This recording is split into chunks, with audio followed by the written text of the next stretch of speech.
নমস্কার বন্ধুরা, PPD easy কুকিংয়ে আপনাদের সকলকে স্বাগত। আজকে নিয়ে এসেছি স্পেশাল একটি রেসিপি। আমার আজকের রেসিপি মায়ের হাতের স্পেশাল চিংড়ি মাছের মালাইকারি। এই চিংড়ি মাছের মালাইকারি গরম ভাতের সঙ্গে, এমনকি ফ্রাইড রাইস পোলাওয়ের সঙ্গেও খুবই ভালো লাগে। এই মালাইকারিটা যে কোনো সময় ঝটপট ঘরোয়া কিছু উপকরণে মা বানিয়ে নিতেন।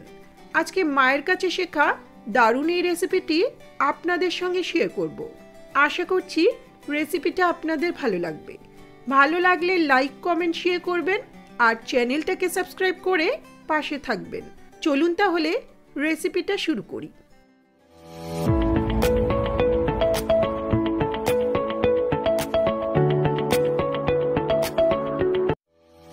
সবার প্রথমে আমি 350 থেকে 400 গ্রামের মতো মিডিয়াম সাইজের চিংড়ি মাছ ভালো করে কেটে ধুয়ে পরিষ্কার করে নিয়েছি। চিংড়ি মাছের মাথাটা ফেলে মাথার কাছে যে একটা থলির মতো অংশ থাকে আর পিঠের ওপর যে ডাইজেস্টিভ ট্র্যাক্টটা থাকে সেটা আর লেজের কাছে কাঁটাটা ফেলে বাদ দিয়েছি। এরপর এটা ভালো করে ধুয়ে পরিষ্কার করে নিয়েছি। চিংড়ি মাছের নরম পা আর খোলাগুলো ফেলিনি, চাইলে এগুলো ফেলে রান্নাটা করতে পারেন। এখন একটা ব্লেন্ডিং জারে একটা মিডিয়াম সাইজের টুকরো করা টমেটো, বেশ কিছু কাঁচা লঙ্কা, 2 ইঞ্চি স্লাইস করা আদা আর একটা গোটা রসুন কোয়া ছাড়িয়ে দিয়ে দিলাম। 1 মুঠোর সামান্য একটু কম পেঁয়াজ দিচ্ছি। এগুলোর মিহি পেস্ট বানিয়ে নেব। পেঁয়াজ বেশি পেস্ট করে দিলে রান্নার স্বাদটা ভালো লাগবে না, তাই খুব অল্প করেই পেঁয়াজ দিচ্ছি। চলে যাচ্ছে রান্নার ধারে। গ্যাসে একটা কড়াই বসিয়ে 4 to 5 টেবিল স্পুনের মতো সর্ষের তেল ভালো করে গরম করে নিচ্ছি। তেল ভালো করে গরম হলে 3টে মতো মিডিয়াম সাইজের কুচনো পেঁয়াজ দিচ্ছি। যেহেতু গ্রেভিটা পুরো পেঁয়াজ দিয়ে হবে, তাই পেঁয়াজের পরিমাণটা একটু বেশি করেই লাগবে। এখন পেঁয়াজটাকে মিডিয়াম ফ্লেমে হালকা লাল করে ভাজবো।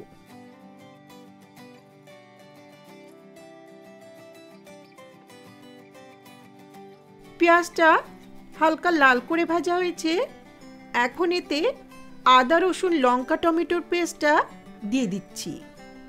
ব্লেন্ডিং জারে অনেকটা লেগে আছে, তাই হাফ কাপ মতো জল দিয়ে ধুয়ে দিয়ে দিচ্ছি। একই সঙ্গে দিচ্ছি 1 টিস্পুন করে হলুদ গুঁড়ো, লাল লঙ্কার গুঁড়ো আর জিরের গুঁড়ো। সাধারণত ধনের গুঁড়োটা এই রান্নায় ব্যবহার করা হয় না। পেঁয়াজ রসুনের পেস্টের সঙ্গে মশলাটাকে মিডিয়াম ফ্লেমে ভালো করে কষিয়ে নেব।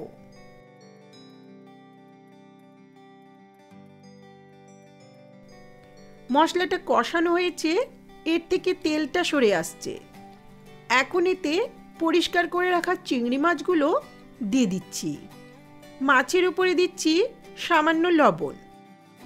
মাছগুলো কিন্তু আলাদা করে ভাজার প্রয়োজন নেই। একবার এইভাবে রান্নাটা ট্রাই করে দেখবেন, আশা করছি ভালো লাগবে। এখন মশলার সঙ্গে চিংড়ি মাছটা মিডিয়াম হাই ফ্লেমে 2 মিনিটের মতো কষিয়ে নেব।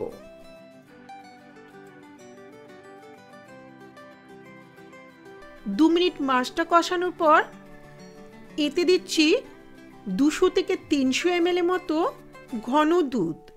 সাধারণত নারকেলের দুধ দিয়ে রান্নাটা করা হয়, তবে মাকে দেখেছি নারকেল দুধ না থাকলে নর্মাল গরুর দুধের সঙ্গে 2-3 টেবিল স্পুন পাউডার দুধ মিশিয়ে রান্নাটা করতেন। এর স্বাদটা কিন্তু বেশ ভালো হয়। খুব ভালো করে নেড়েচেড়ে মিশিয়ে নিয়ে 1-1.5 মিনিটের মতো মিডিয়াম ফ্লেমে ফুটিয়ে নেব। এখন কিন্তু লবণ দিচ্ছি না।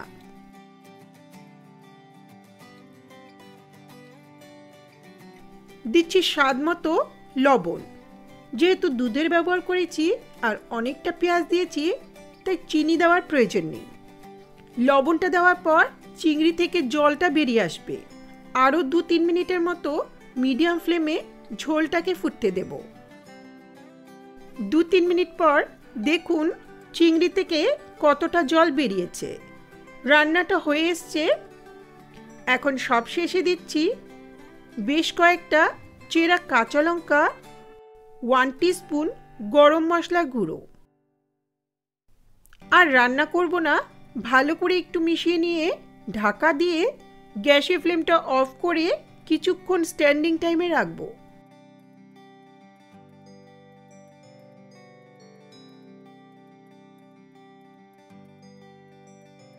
কিছুক্ষণ পর দারুণ স্বাদের মায়ের স্পেশাল চিংড়ির মালাইকারি সার্ভ করার জন্য রেডি।